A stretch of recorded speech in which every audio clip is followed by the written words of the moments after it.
Welcome back. And of course, we have someone else joining us in the studio right now, talking about Yomi Kuku. He was here yesterday, and he's back here this morning. Good morning, good to have you. Good morning. I said the house is so busy. The chief analyst. You're back to complete what you started yesterday. Fantastic. You're apparently turning me into the football maker, right? All right. No, we're talking about the referees now at the World Cup, right? We'll ask you about the Super Eagles, but let's talk about these referees first. We have the central referee, or the referees that will be officiating at the opening ceremony. Not really opening ceremony, the opening game. The opening game, right. Talking about the game between Russia and Saudi Arabia. Is Nestor Pitana and Argentine. From Argentina. That's the guy that will be, that will have the whistle in his mouth between Saudi Arabia and Russia. So this guy's going to be very popular tomorrow. Yeah, very popular. But also, you should understand that in Argentina, they play very tough league games. So he's used to very tough environment. Okay. And Argentines, basically, let me say Latin Americans are quite used to pressures. So, you know, because the league is more like ours in a more sophisticated form. You know, so I don't see any problem coming up.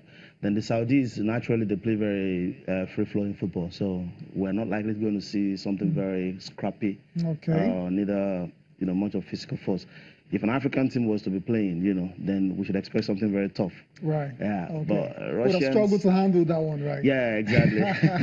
But I expect the Saudi team to come up with something very great. They play very good football in that area. Interesting. So, Pitana to also help him. He's not alone, right? Exactly. Pitana will be assisted by Juan Pablo Belatti as well as Hernan Maidana, while the Sandro Ricci from Brazil is going to be the fourth official. So it seems everything is good to go. But let's go and listen to referees Ed, arguably one of the greatest referees of all time, Pierluigi Collina, has been speaking about the appointment of Pitana as the World Cup referee for the opening game. Officially, the opening game would be refereed by an Argentinian team. It would be Nestor Pitana, together with two Argentinian assistant referees. The fourth official is seated besides me, will be Sandro Ricci, with a reserve assistant again, the Carvalho from Brazil.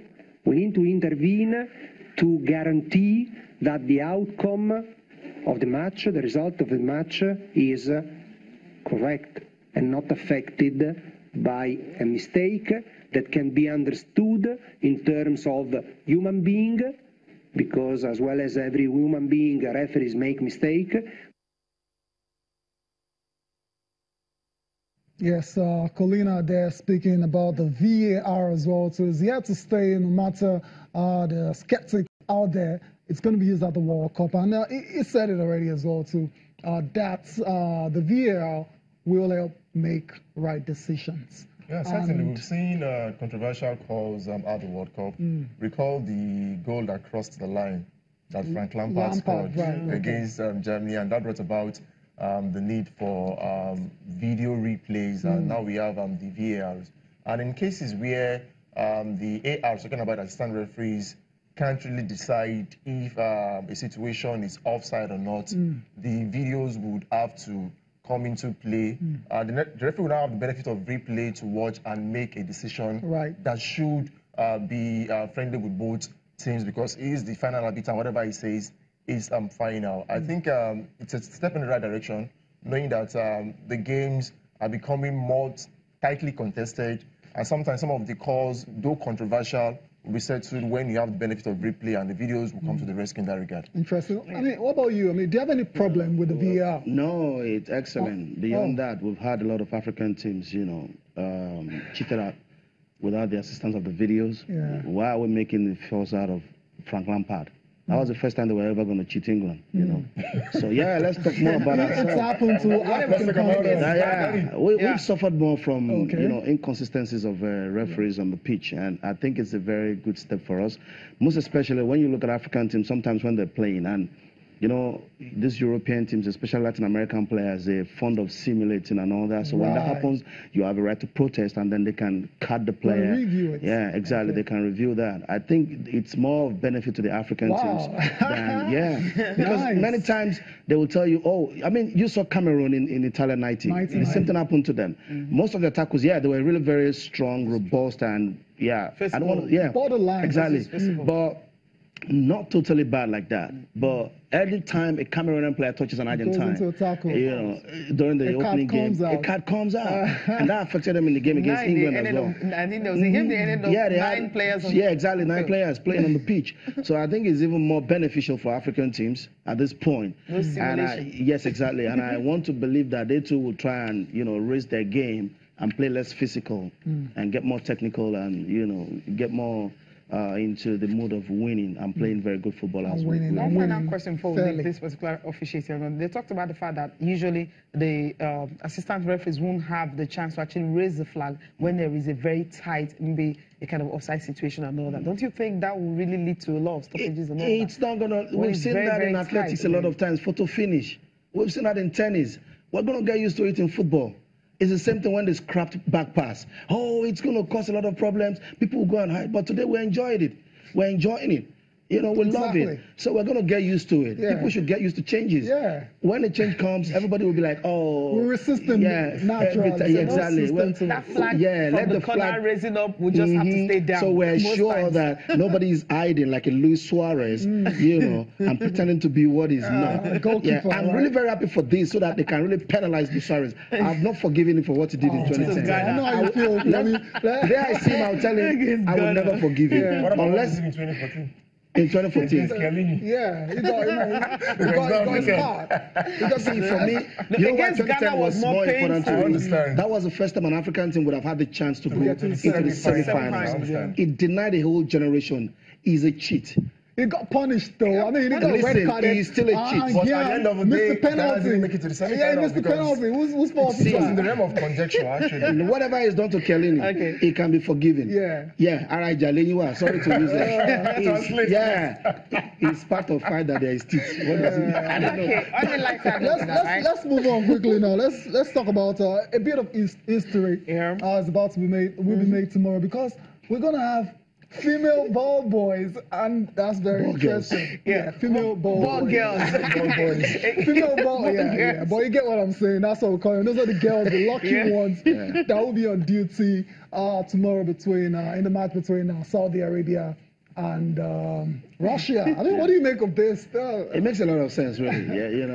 Because now we're having female referees, officiating in male games. Okay. It's really very good, and we're also having female coaches now in charge of male teams. I mean, the team at the coach at Goodland Rangers. Goodland Rangers, Ajua. So exactly, and she's doing very well. So we need to make a reference to the fact that it's a world of combinations. You can't say somebody because you're a woman or you're this, regardless of your social status. It's all inclusive. So I think it's a very good idea. Let's see the girls running. Come on. Let's go. Get the ball back as soon as possible. Exactly. It will be so exciting, and sometimes when they keep the ball running and something happens, they're really excited. They're likely going to perform more than the boys. Trust me. They will, because these girls actually play football themselves. About 14 of them, they play football and all that for a region in Tatarstan, right? In Russia. So it's going to be like a different thing for them right now. They're not playing, having to just throw the ball, stay away from the cameras and all that. I hope the cameras can, just give some of them. Let's see their faces, real. Keep it moving. From the girls that will be making history tomorrow, let's talk about history himself, right? Brazil. Yeah, talking about the legend. The legend. Ronaldo. Arguably one of the greatest players of all time, Ronaldo Nazario de Lima.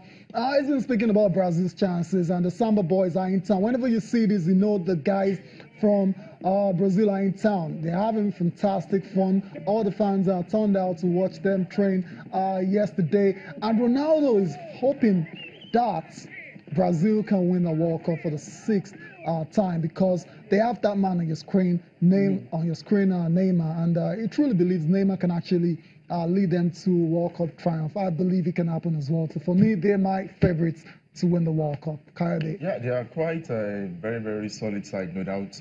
Every World Cup, Brazil are usually one of the favorites And if you have a Neymar who is quite influential in the team, you want to say definitely they'll be in the mix for the title. They've done it 5 times. Neymar came on the game against Croatia, and we saw how he turned things around. That is not to say the other supporting cast have not been doing quite well in his absence, but he makes a good team better. And for Ronaldo to come out and say the hopes of the nation would be on Neymar, I mean, it's a good one. They missed him massively in the semi-final game last World Cup against Germany, where they lost scandalously by 7 goals to 1. And they are a very, very solid side, and Tite has done quite well with them. They did excellently well in the qualifying series, and watch out for them to be one of the teams that will definitely be in the mix for the title alongside Germany and, let's say, Argentina. Interesting. Now, you mentioned Tite. Ever since he took over from Dunga, when Brazil got knocked out of the Copa America Centenario in the group stage, it's been onwards and upwards. I mean, he's had a remarkable time as the Brazil coach. Tite. Well, if you ask me, I think football is just a natural part of Brazilians. You know, it runs in the gene. When you go through any state in Brazil or any street, you see kids playing. The first thing they try to achieve is to play for fun, you know, to enjoy themselves. Then afterwards, you know, an average Brazilian player doesn't get taught tactics until about age 16, 17. So the first thing for them is hold the ball, get used to it, and practice. Right. And then there's this basic minimum standard for that. So their coach knows what it means to be able to put up a team together. And then, you know, looking at the Brazilian team, they've got very quality players. Sometimes it can be very boring, really, I'll tell you. Because when they have too many quality players. Yeah, really? Yeah, they have quality players, but it can be very boring when you watch a typical Brazilian league game. I love it. Yeah, because sometimes the rivalry is so intense that they actually just dump all their, you know, all the nice flares, all these good things you see about Brazilian football. But if you ask me, like last night when I was watching a recap, you know, highlights of some of the things that happened in Spain in 1982, I think that was the best Brazilian team ever. They were just sublime. Didn't win the World Cup. They never. I wish they could just. Socrates, right? Yeah, that one. Okay. So, but this time around, I can bet you when they get to the World Cup, I don't think they're going to win it. True. Okay. Yeah. We'll see about that. I don't think so.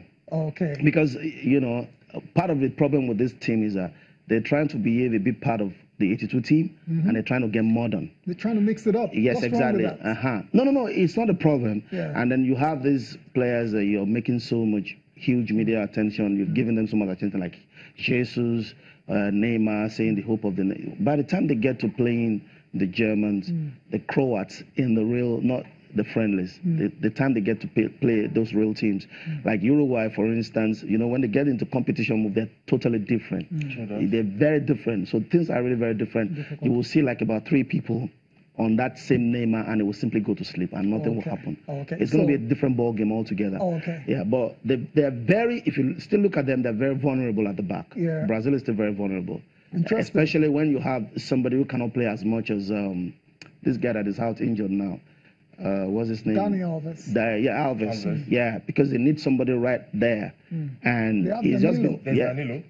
Yeah, but you know how he plays. So he doesn't really play that kind of game. He's more like a robotic player. You know it. So he's not a typical Brazilian player.